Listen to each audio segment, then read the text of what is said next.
volta com o artigo 5º. Os nossos convidados de hoje são o advogado Walter Moura e o diretor do PROCON do Distrito Federal, Oswaldo Moraes. No programa de hoje estamos falando sobre o direito do consumidor de ter informações claras sobre produtos e serviços. O Código de Defesa do Consumidor foi criado em 1990 e é um grande aliado na busca dos direitos. Ele define como parte da Política Nacional de Relações de Consumo a educação e informação de fornecedores e consumidores quanto aos direitos e deveres. Entre os direitos básicos do consumidor está a informação clara, com especificação, por exemplo, sobre características, preços e riscos de produtos e serviços. E também a proteção contra a publicidade enganosa e abusiva, métodos comerciais desleais e cláusulas contratuais abusivas ou impostas. Doutor Oswaldo, a publicidade tem o dever de atrair. A informação tem que passar dados para que o consumidor tenha uma base de escolha. Como é que a gente concilia as duas coisas? Olha, eu diria que da forma mais honesta e transparente por parte do fornecedor. Ele jamais pode induzir o consumidor em erro. Nós temos hoje precificação, nós temos leis distritais que cuidam de precificação, nós temos o próprio código quando fala na informação, na oferta, quando nós falamos na publicidade, que não se pode induzir o consumidor em erro, com mensagens, mesmo por omissão, ele induzir o consumidor em erro. Isso é um crime, ele não pode fazer isso. O que é que acontece, doutor Walter, com quem pratica publicidade enganosa ou abusiva? Bom, existe uma previsão no Código de existem várias previsões. A primeira delas é que se for uma campanha publicitária, pode-se judicialmente suspender a veiculação da publicidade. Isto daí não impede que haja ressarcimento ao eventual prejuízo sofrido por indivíduos ou coletivamente um dano moral à coletividade. A empresa ou o agente publicitário podem ser condenados a ressarcir a coletividade por dano moral. Isso é previsto no Brasil. E ainda existe a tipificação penal para a publicidade enganosa. É crime punido com pena que, inclusive, está prevista a reclusão da pessoa envolvida. E, de fato, existe aí um bem a ser guardado. Qual é o bem a ser guardado? É que publicidade só pode acontecer no Brasil se for transparente, veraz e dentro de um critério de boa-fé, que é como o doutor Oswaldo falou, de não induzir o consumidor em erro. Ela tem que ser uma porta de entrada honesta para a relação e não desonesta. Tudo é com base em informação hoje. Veja-se, como foi no exemplo do comércio da internet, você compra só com base no que com o que está sendo informado. Você está vendo ali na internet. É só informação, imagem, mais algum recurso audiovisual, mas realmente dizem que a publicidade é a alma do negócio, mas a publicidade ela está baseada em informação. Então, na verdade, a informação é a alma do negócio também. E esse direito de informar, esse dever de informar, ele inclui também informar os riscos que o produto pode oferecer, como no caso, por exemplo, do cigarro, que muito tempo ficou sem um aviso, ou do recall de automóveis, por exemplo? Perfeitamente. Eu iria até no recall, porque é interessante para a indústria tomar esse cuidado e fazer o chamamento da população dentro daquela série que eles descobriram um defeito de fabricação para repararem esse erro, evitando que seja ocasionado um dano até de morte. Porque isso, essa preocupação vindo deles vai livrá-los de quê? De uma possível ação indenizatória. Tá? E outra, vem o lado da obrigação de informar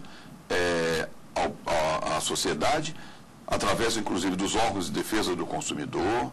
Nós temos aí o DPDC, que é um departamento do Ministério da Justiça, que coordena o Sistema Nacional de Defesa do Consumidor no país, que vem atuando de forma brilhante nesse sentido também, de repassar para todos os PROCONs a informação de recall. Isso é muito importante. Então, esse direito de informar também é uma garantia do fornecedor? Sim, sem sombra de dúvida. É um respaldo para ele, quando ele descobre um possível defeito de fabricação e já vai em busca de reparar aquilo antes que ocasione um dano até de vida para o consumidor. Agora, o Código fala também em educação. O que tem sido feito para educar o nosso consumidor? Bom, no Brasil, muito pouco, infelizmente. A educação ela se divide em formal e informal. A formal é aquela do banco das escolas. A informal é aquela por processos mais curtos de informação. E ainda tem o que não é educação, que é a infoeducação, que é uma informação curta, muito utilizada hoje pela internet, no Twitter, no Facebook, etc., que são informações mais curtas que dão mensagens importantes. O que as autoridades de defesa do consumidor, as autoridades de educação têm que fazer? Elas têm que colocar o conteúdo do Código de Defesa do Consumidor simplificado, principalmente para o público infantil e infanto-juvenil, como foi feito pelo Código de Trânsito. Hoje quem ensina trânsito é criança, por incrível que pareça. Eles cobram, são grandes sensores, mas o que nós temos que fazer é colocar dentro da matriz curricular da criança e do jovem noções sobre o uso de crédito, sobre o uso do cartão de crédito, cheque, de finanças, sobre compras na internet, sobre defesa dos direitos básicos do cidadão que entra numa loja e não pode ser desrespeitado. Quando nós colocarmos isso, e tem um instrumento chamado Plano Nacional de Educação, que está sendo votado até no final de 2011, nós temos que colocar essa questão porque não há como formar um cidadão que não saiba dos direitos de consumidor. O cidadão é cidadão à metade se ele não sabe os direitos de consumidor. Então está na hora, é pouco feito no Brasil porque isso não está implementado.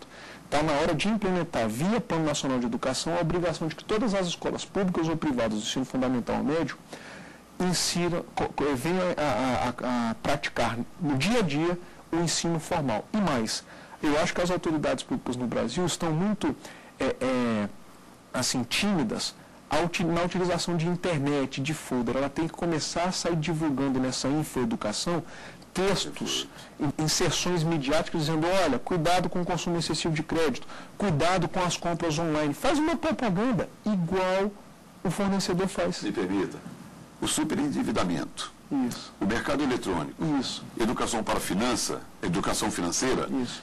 O que você acaba de dizer é justamente o que precisa ser colocado nas escolas para que não tenhamos no futuro próximo, inclusive, o que nós estamos passando hoje. Isso. Nós temos 3 classes emergentes no mercado de consumo, que é a classe C, D e E. Olha o que eles vão se deparar com publicidades agressivas, um poder de persuasão muito grande do fornecedor. Isso é preocupante. Tem que formar o consumidor desde cedo, então. Tem que formar o consumidor desde cedo. Então. Tem que ser. E nas ruas as pessoas reclamam da falta de informação. A equipe do Artigo 5º foi conferir as opiniões.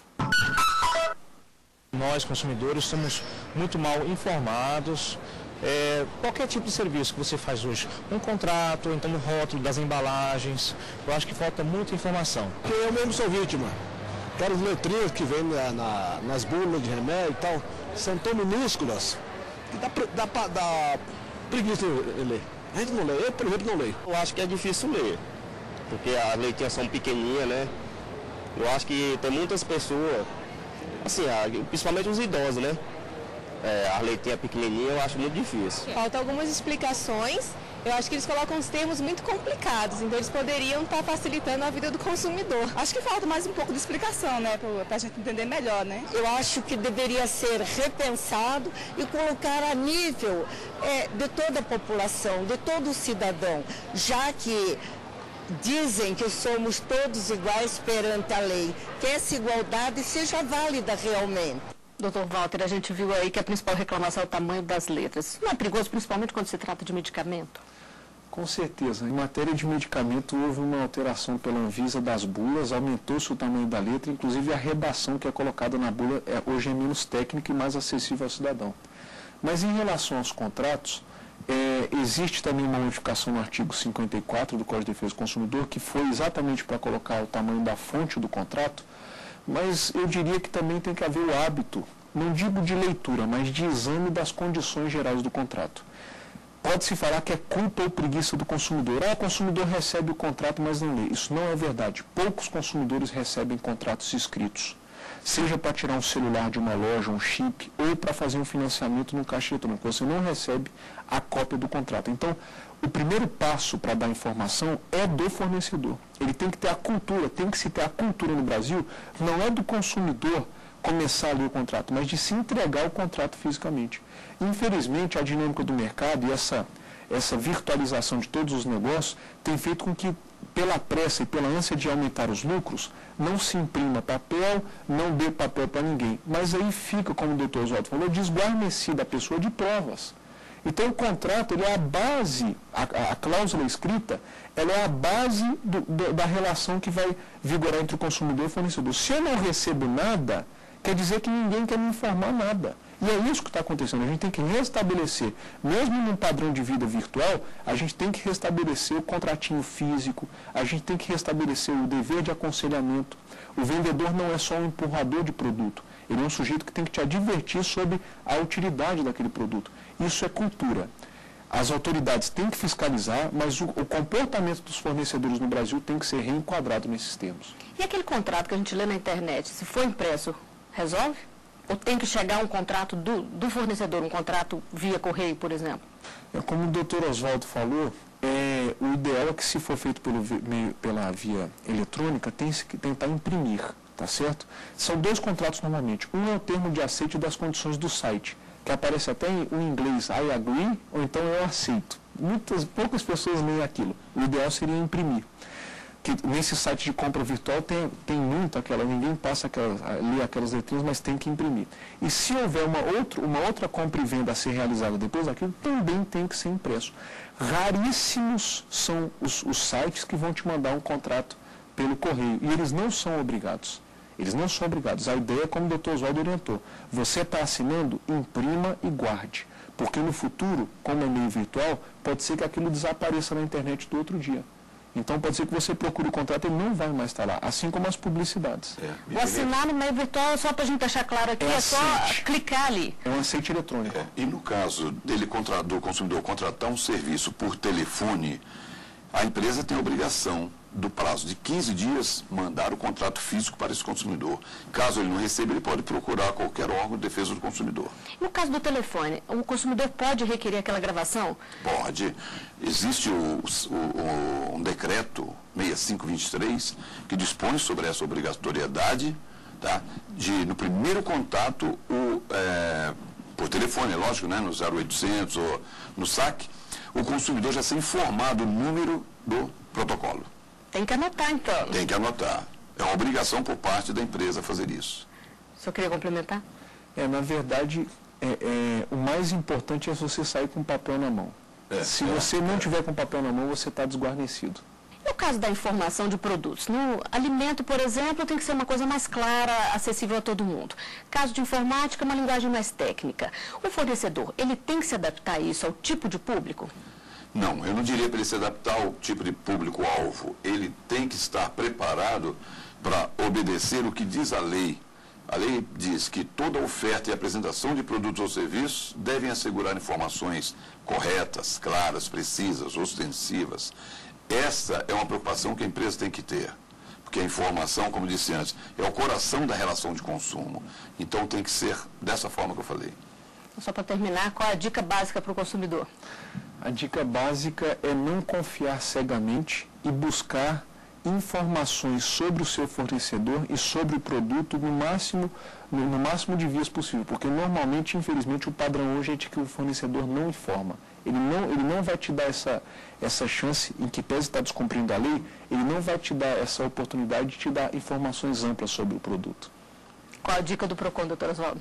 Não acreditar, como disse antes, em vantagens mirabolantes e principalmente se forem colocadas de forma verbal. Tudo precisa estar escrito. É uma forma muito eficaz dele se resguardar. Bom, nós estamos chegando ao final de mais um Artigo 5º. Dr. Walter Moura, Dr. Oswaldo Moraes, eu agradeço a participação de vocês aqui conosco e a gente se vê na semana que vem. Até lá!